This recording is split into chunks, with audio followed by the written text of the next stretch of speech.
ओम नमो श्री ज्योतिराजाय विवेकानंद सूरय सच्ची सुखो स्वरूपाय स्वामिने तापहारिणे। स्वामी शिष्य संवाद। स्थान दक्षिणेश्वर कालीबाड़ी आलमबाजार मठ। वर्ष 1897 ख्रीष्टाब्द मार्च मास। दक्षिणेश्वरेर ठाकुर এর শেষ জন্মোৎসব।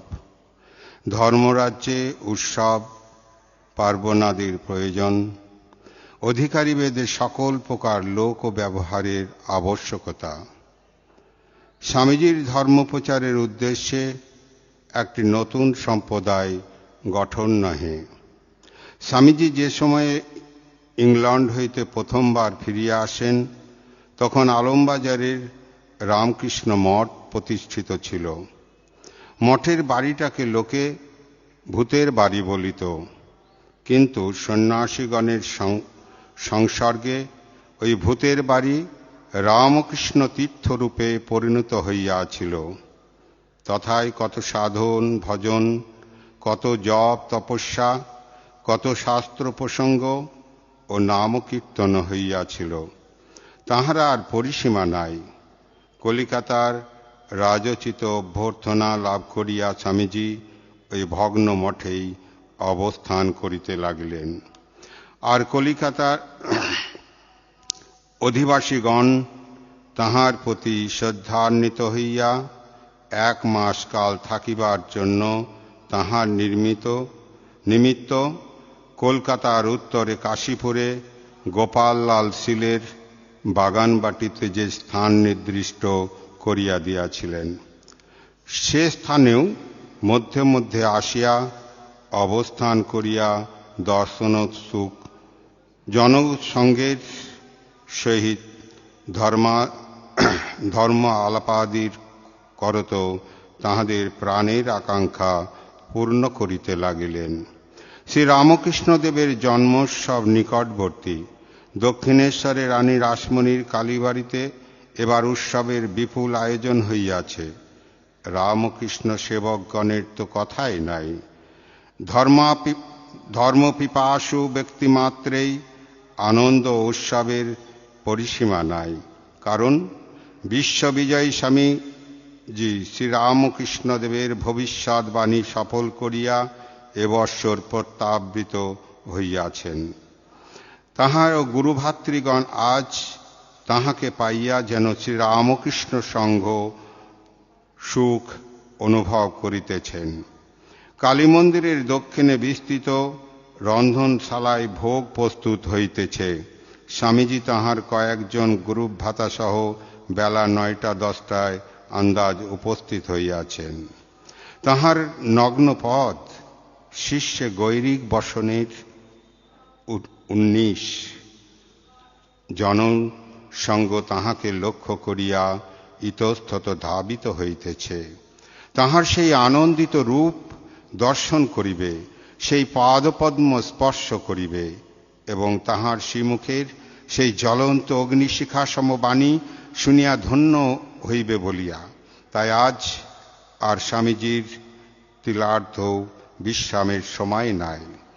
মা কালীর মন্দিরের সম্মুখে অসংখ্য লোক স্বামীজির শ্রী শ্রী জগন্মাতাকে ভূমিষ্ঠ হইয়া প্রণাম করিলেন। সঙ্গে সঙ্গে সহস্র সহস্র শির অবনত হইল। পরে রাধাকান্তজিকেও প্রণাম করিয়া তিনি এইবার ঠাকুরের বাসগৃহে আগমন করিলেন। সে প্রকোষ্ঠে এখন আর তিলমাত্র স্থান নাই। জয় রামকৃষ্ণ ধ্বনিতে কালীবাড়ির দিক মুখ সকল মুখরিত হইতেছে। শত সহস্র দর্শককে করে করিয়া বার বার কলিকাতা হইতে হোর মিলার কোম্পানির জাহাজ যাতায়াত করিতেছে। নহবতের তান তনঙ্গে সুরধ্বনি নৃত্য করিতেছে। উৎসাহ আকাঙ্ক্ষা ধর্মপিপাসা ও অনুরাগ মূর্তিমান হইয়া শ্রীরামকৃষ্ণের পার্শ্বদগণরূপে ইতস্তত বিরাজ করিতেছেন। এবারকার এই উৎসব প্রাণে বুঝিবার জিনিস, ভাষায় ব্যক্ত করিবার নহে। স্বামীজির সহিত আগত দুইটি ইংরেজ মহিলাও উৎসবে আসিয়াছেন। তাহাদের সহিত শিষ্যের এখনো পরিচয় হয় নাই। স্বামীজি তাহাদের সঙ্গে করিয়া পবিত্র পঞ্চবটীয় বিল্বমূল দর্শন করাইতেছেন। স্বামীজির সঙ্গে এখনো তেমন বিশেষ পরিচয় না হইলেও শিষ্য তাহার পশ্চাৎ পশ্চাৎ যাইয়া ওই উৎসব সম্বন্ধীয় স্বরচিত একটি সংস্কৃত স্তব স্বামীজির হস্তে প্রদান করিল। স্বামীজি উহা পড়িতে পড়িতে পঞ্চবটীর দিকে অগ্রসর হইতে লাগিলেন। যাইতে যাইতে শিষ্যের দিকে একবার তাকাইয়া বলিলেন, বেশ হয়েছে, আরো লিখবে। পঞ্চবটীর এক পাশে ঠাকুরের গৃহী ভক্তগণের সমাবেশ হইয়াছিল। গিরিশবাবু পঞ্চবটীর উত্তরে গঙ্গার দিকে মুখ করিয়া বসিয়াছিলেন এবং তাহাকে ঘিরিয়া অন্যান্য ভক্তগণ শ্রীরামকৃষ্ণ গুণগানে ও কথা প্রসঙ্গে আত্মহারা হইয়া বসিয়াছিলেন। ইত্যবসরে বহু জন সমবিব্যবহারে স্বামীজির গিরিশবাবুর নিকট উপস্থিত হইয়া এই যে ঘোষজ বলিয়া গিরিশবাবুকে প্রণাম করিলেন। গিরিশবাবুও তাহাকে করজোড়ে প্রতি নমস্কার করিলেন। গিরিশবাবুকে পূর্ব কথা স্মরণ করাইয়া স্বামীজি বলিলেন, ঘোষজ, সেই একদিন আর এই একদিন। গিরিশবাবুও স্বামীজির কথায় সম্মতি জানাইয়া বলিলেন, তা বটে, তবু এখন সাধ যায় আরো দেখি। এই রূপে উভয়ের মধ্যে যে সকল কথা হইল তাহার মর্ম বাইরের লোকের অনেকেই পরিগ্রহ করিতে সমর্থ হইলেন না। কিছুক্ষণ কথাবার্তার পর স্বামীজি পঞ্চবটীর উত্তর পূর্ব দিকে অবস্থিত বিল্ববৃক্ষের দিকে অগ্রসর হইলেন। স্বামীজি চলিয়া গেলে গিরিশবাবু উপস্থিত ভক্তমণ্ডলীকে সম্বোধন করিয়া বলিলেন, একদিন হরমোহন মিত্র কি খবরের কাগজ দেখে এসে বললে যে স্বামীজির নামে আমেরিকায় কি একটা কুৎসা রটেছে। আমি তখন তাহাকে বলেছিলুম, নরেনকে যদি নিজ চোখে কিছু অন্যায় করতে দেখি তবে বলবো আমার চোখের দোষ হয়েছে, চোখ উপড়ে ফেলব। ওরা সূর্যোদয়ের পূর্বে তোলা মাখন, ওরা কি আর জলে মেশে? যে কেউ ওদের দোষ ধরতে যাবে তাদের নরক হবে। এইরূপ কথা হইতেছে। এমন সময় স্বামীজি নিরঞ্জনানন্দ গিরিশ ঘোষ মহাশয়ের কাছে আসিলেন এবং একটা থেঁতো হোঁকা লইয়া তামাক খাইতে খাইতে কলম্বো হইতে কলিকাতা প্রত্যাবর্তন কাল পর্যন্ত ভারতের ভিন্ন ভিন্ন প্রদেশে জনসাধারণ স্বামীজিকে যে অপূর্বভাবে আদর অভ্যর্থনাদি করিয়াছে এবং তিনি তাঁদের যে সকল অমূল্য উপদেশ বক্তৃতাচ্ছলে বলিয়াছেন তাহার কতক কতক বর্ণনা করিতে লাগলেন। গিরিশবাবু শুনিতে শুনিতে স্তম্ভিত হইয়া বসিয়া রহিলেন। সেদিন দক্ষিণেশ্বরের ঠাকুর বাড়ির সর্বত্রই একটা দিব্য ভাবের বন্যা এইরূপে বহিয়া যাইতেছিল। এইবার সেই বিরাট জনসংঘ স্বামীজির বক্তৃতা শুনিতে উদ্গ্রীব হইয়া দণ্ডায়মান হইল। কিন্তু বহু চেষ্টা করিয়াও স্বামীজি লোকের কলরব অপেক্ষা উচ্চ স্বরে বক্তৃতা করিতে পারিলেন না।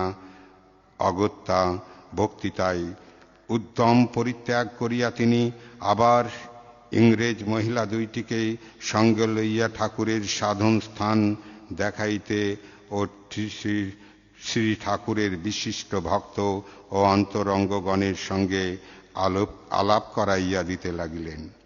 ইংরেজ মহিলারা ধর্ম শিক্ষার জন্য তাহার সঙ্গে দূর দেশ হইতে আসিয়াছেন দেখিয়া দর্শকগণের মধ্যে কেহ কেউ আশ্চর্য হইয়া তাহার অদ্ভুত শক্তির কথা বলা বলি করিতে লাগিল। বেলা 3টার পর স্বামীজিকে বলিলেন, একখানা গাড়ি দেখো। স্বামীজি শিষ্যকে বলিলেন, একখানা গাড়ি দেখো, মঠে যেতে হবে। অনন্তর আলমবাজার পর্যন্ত যাইবার ভাড়া 2 আনা ঠিক করিয়া নিরঞ্জন আনন্দ ও শিষ্যকে অন্যদিকে বসাইয়া আলমবাজার মঠের দিকে আনন্দে অগ্রসর হইতে লাগিলেন।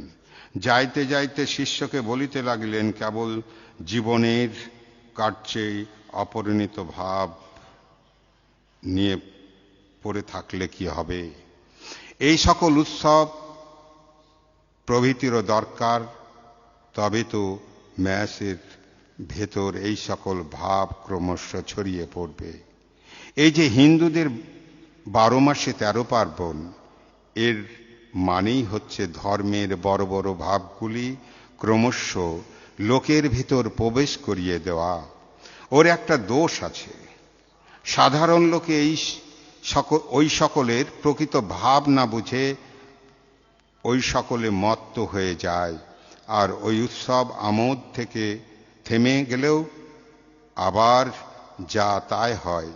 সেই জন্য ওগুলি ধর্মের বহিরাবরণ, প্রকৃত ধর্ম ও আত্মজ্ঞানকে ঢেকে রেখে দেয়, একথা সত্য।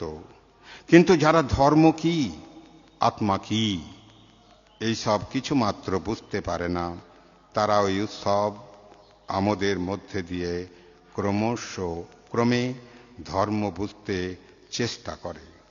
মনে করো, এই যে আজ ঠাকুরের জন্মোৎসব হয়ে গেল, এর মধ্যে যারা সব এসেছে তারা ঠাকুরের বিষয় একবারও ভাববে? যার নামে এত লোক সমবেত হয়েছিল, তিনি কে? তার নামেই বা এত লোক এলো কেন? এ কথা তাদের মনে উদয় হইবে। যাদের তাও না হবে, তারা এই কীর্তন দেখতে ও প্রসাদ পেতে অন্তত বছরে একবার আসবে আর ঠাকুরের ভক্তদের দেখে যাবে। তাতে তাদের উপকার বই অপকার হবে না। শিষ্য: কিন্তু মহাশয়, ওই উৎসব কীর্তন যদি সার বলিয়া কেহ বুঝিয়া লয়, তবে সে আর অধিক অগ্রসর হইতে পারে কি? আমাদের দেশে ষষ্ঠী পূজা, মঙ্গলচণ্ডীর পূজা প্রভৃতি যেমন নিত্য নৈমিত্তিক হইয়া দাঁড়াইয়াছে, ইহাও সেই রূপ একটা হইয়া দাঁড়াইবে। মরণ পর্যন্ত লোকে ওইসব করিয়া যাইতেছে, কিন্তু কই এমন লোক তো দেখিলাম না যে ওই সকল পূজা করিতে করিতে ব্রহ্মজ্ঞ হইয়া উঠিয়াছে। স্বামীজি: কেন?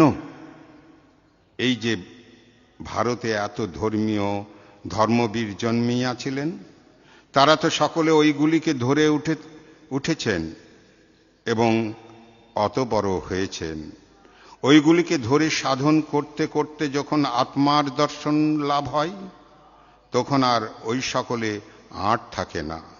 তবু লোকসংহতির জন্য অবতার কল্প মহাপুরুষেরা ওইগুলি মেনে চলেন। ওম শান্তি শান্তি শান্তি। হরি ওম তৎসৎ। শ্রীরামকৃষ্ণার্পণমস্তু।